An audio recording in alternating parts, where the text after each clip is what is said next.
ఎవరైనా కల రంగులతోని పెయింటింగ్స్ వేస్తూ ఉంటే అంతా ఏదో టైంపాస్కి వేస్తున్నాడు అని అనుకుంటాం మనం కదా.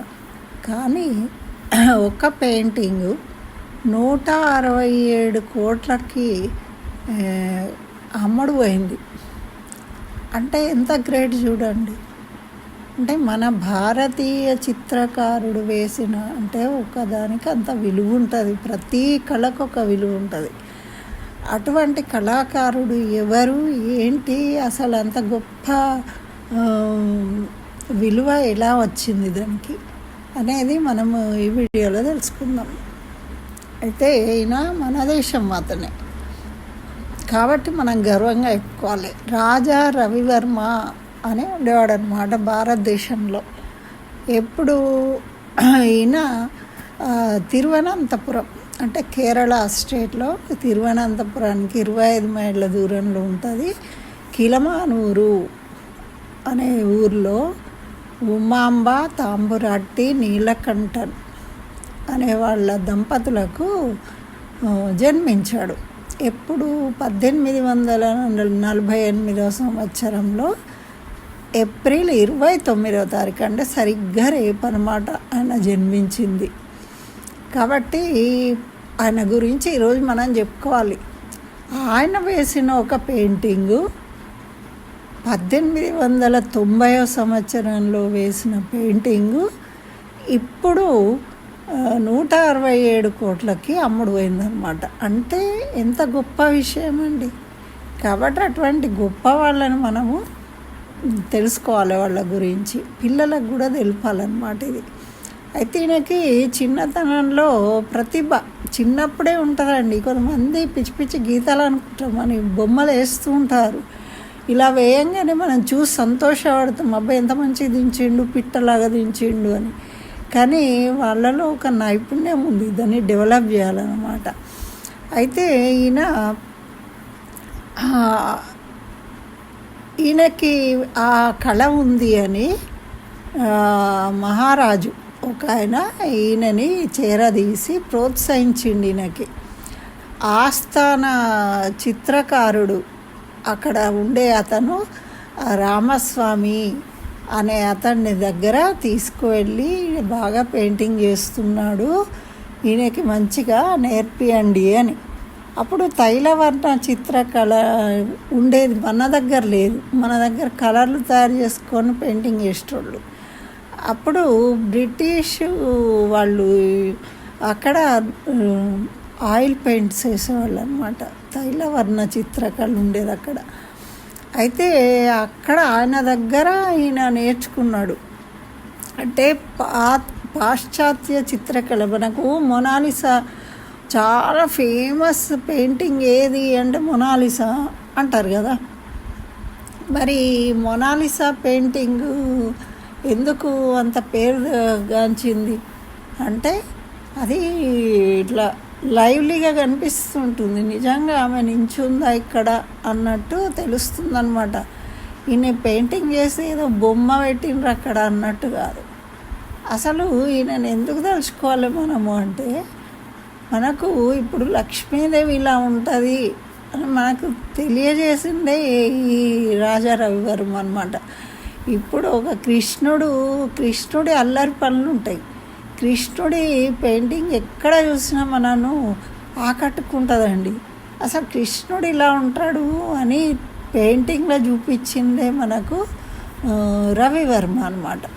ఎందుకంటే మనం మహాభారతము, రామాయణము ఇవన్నిట్లో ఉండే మన డైటీస్ అంటే దేవతలు పూజిస్తాం కదా, వాళ్ళు అందులో వర్ణించినట్టు ఎలా ఉన్నారో దాన్ని చదివి ఆ రకమైన దాంట్లో జీవము ఉట్టిపడేటట్టు ఈయన పెయింటింగ్ చేసేటోళ్ళు. శకుంతల, దుష్యంతులు ఆ కథ చదివి ఆ కథకు తగినట్టు శకుంతల అంటే ఇలా ఉంటుంది అని మనకేం తెలుసు అండి, వాళ్ళు ఎలా ఉంటారో మనం చదవలేరు సామాన్యులు అందరూ కూడా. కానీ ఈయన ఆ రోజుల్లో అలా వాటిని చదివి వాటికి ఆ రూపాన్ని కల్పించిన మనం ఈరోజు ఏ దేవుడి పటమైనా తెచ్చుకుంటున్నాం, పెట్టి పూజ చేసుకుంటున్నామంటే దానికి కారణము ఈ రాజా రవివర్మ అన్నమాట. కాబట్టి మనం అందరం ఆ ఫోటోలు చూసినప్పుడల్లా మనం రవివర్మ గారిని గుర్తుంచుకోవాలి. మళ్ళీ ఇంకో పాట కూడా ఉంది కదా, రవివర్మకే అందని ఒకే ఒక అందానివా అని ఒక పాట ఉంటుంది నాగేశ్వరరావు సినిమాలో కదా. అంటే అంత గొప్ప చిత్రకారుడు అనమాట ఈయన.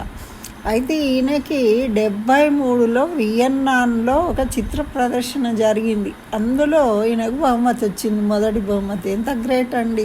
ఆ కాలంలోనే మనం దేశంలో అంత గొప్ప వాళ్ళు ఉన్నారు. మన ఇతివృత్తాల కోసము భారతదేశం అంతా తిరిగిండు ఆయన. తిరిగి హిందూ దేవతా స్త్రీల చిత్రాలను దక్షిణ భారత స్త్రీలలాగా ఊహించుకునేవాడు. అంటే సీతాదేవి దండకారణ్యంలో అడవిలో ఇక్కడ ఉన్నది అంటే దక్షిణ భారత స్త్రీలాగా ఆమెను మనం అలాగే ఊహించుకుంటాం కదా. అట్లా ఆయన చిత్రించిండు అన్నమాట అందంగా. అట్లాంటి మరి ఎన్నో కథలకు ఈయన పెయింటింగ్స్ వేసిండు, నలదమయంతులు ఈ విధంగా.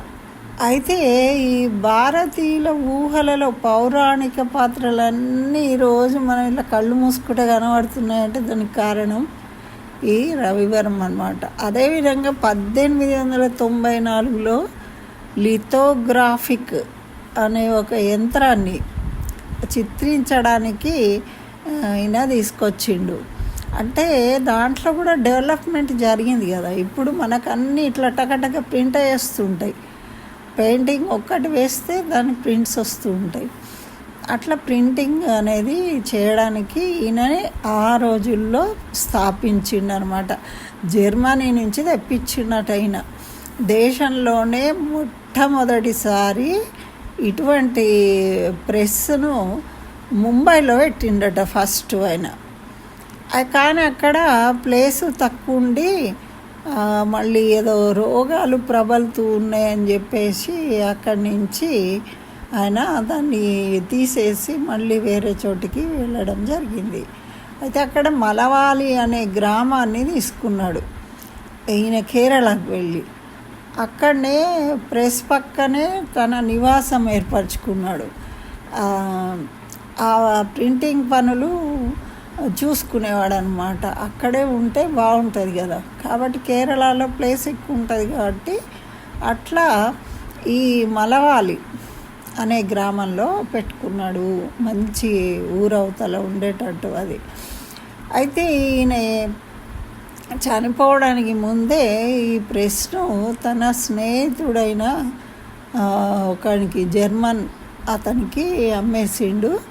అప్పటికి ఈయన 100 చిత్రాలను కాపీరైట్ కూడా ఆయనకి ఇచ్చేసిండు అనమాట. అంటే ఇక ఆయన చేయలేకపోతున్నాడు కదా అని. అట్లా 1972లో ఒకసారి అగ్ని ప్రమాదం అయింది, ఆయనకి ఇచ్చేసిండు. ఈయన 1906లో మరణించిండు. 58 సంవత్సరాలే బతికిండిన.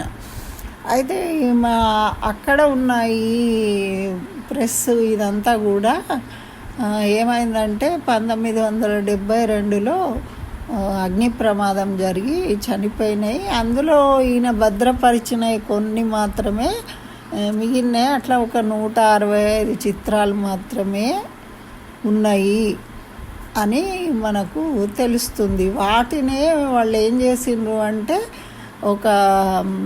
అంటే మ్యూజియం లాగా పెట్టేసి ప్రదర్శనకు పెట్టిండ్రు.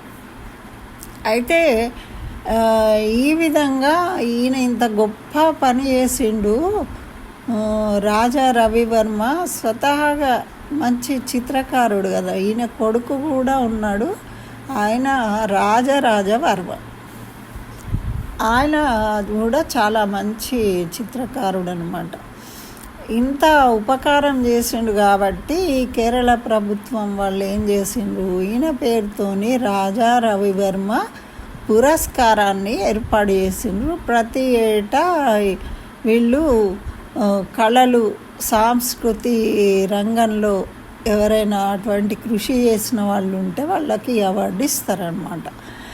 అట్లనే ఇది వేలం కూడా పెడతారు ఈయన పెయింటింగ్స్. అయితే ఆ విధంగా పెట్టినప్పుడు ఈ పెయింటింగ్ యశోద కృష్ణ అంటే అసలు నచ్చని వాళ్ళు ఉండరు. లైవ్లీగా యశోద ఇట్లా కూర్చున్నది, కృష్ణయ్య ఆమె మీద వెనుకకు ఇట్లుండి ఆ పాలు పిండుతూ ఉంటే ఆమెకి ఏదో ఒకటి, చిన్నపిల్లలు తల్లి వెనకాల ఉండి ఏదో ఒకటి ఇట్లా చెవును, ఆమె మెల్ల గొలుసును ఇలా అనడము ఇట్లా చేస్తూ ఉంటారు కదా, ఏదో ఒకటి ఊరుకోరు. అట్లా చేసుకుంటూ ఉన్నటువంటి ఫోటో అంత లైవ్లీగా ఉన్నది. దాన్ని 167 కోట్లకు అమ్ముడు పోయిందట ఈ సంవత్సరం. అంటే ఒక మంచి పని చేస్తే దాని విలువ ఎప్పటికీ పెరుగుతుంది కానీ తగ్గదనమాట. ఇటువంటి మహానుభావుడు ఈ రాజా రవివర్మ. అందుకని మనం ఈరోజు చెప్పుకుంటున్నాం. అయితే ఈయన కుటుంబం అంటే రాజా కుటుంబానికి చెందిన అమ్మాయి భాగీరథి బాయి అనే ఆమెతోని వివాహం జరిగిందనమాట. వీళ్ళకి 2 కొడుకులు 2 కుమార్తెలు ఉన్నారు. అయితే వీళ్ళు కూడా ఆయన మనమడు ఉన్నాడట ఇప్పుడు, శ్రీకుమార్ వర్మ. ఆయన మంచి భారతీయ రచయిత, నాటక రచయిత, వార్తాపత్రిక కాలమిస్టు, మరి కవి. ఈయన యొక్క ముని మన్మడు ఇప్పుడు ప్రస్తుతం ఉన్నాడు. ఇలా ఈ రవివర్మ ముద్రించిన దేవీ దేవతలే ప్రపంచమంతా ఉన్నాయి. ఇప్పుడు ఎక్కడ పోయినా కూడా ఇవే పెయింటింగ్స్ అన్నమాట మనం వాడుకునేది ఇప్పుడు. అట్లా ఈ రాజా రవివర్మ భారతీయ చిత్రకారుడు అని ప్రపంచమంతా కొనియాడింది. ఈయన 1848 ఏప్రిల్ 29న జన్మించాడు. 1906లో ఆయన చనిపోయాడనమాట బెంగళూరులో. ఇలా ఆయన జీవితము గడిచిపోయింది. కానీ ఆయన ఇచ్చిన పెయింటింగ్స్ ఉన్నాయి. ఆయన గుర్తుగా అక్కడ ఆయనకి ఒక భవనము ఏర్పాటు చేసి పెయింటింగ్స్ అన్నీ పెట్టడం జరిగింది. కేరళ వెళ్ళినప్పుడు దాన్ని దర్శించుకోవచ్చు. ఇట్లా కేరళ ప్రభుత్వము 1999లో కిలమానూర్ దగ్గర దీన్ని ఏర్పాటు చేసిందనమాట ఈయనకు, అంటే గౌరవ సూచకంగా. కాబట్టి మనం దేవీ దేవతల ఫోటోలు చూస్తూ ఈయనను తలుచుకోవాలి రోజు. వాళ్ళతో పాటు ఇటువంటి రూపాలు ఇవ్వడం వల్లనే కదండి మనం పూజ చేసుకుంటున్నాం. లేకపోతే కృష్ణుడు ఎట్లుంటాడో మనకు తెలియకపోతే ఎట్లా? అలా అంత గొప్ప కళాకారుడు కాబట్టి మన భారతీయుడు, మనమందరం గౌరవించాలి, ఆయనకి ఘన నివాళులు అర్పించాలి అని కోరుకుంటూ స్వస్తి.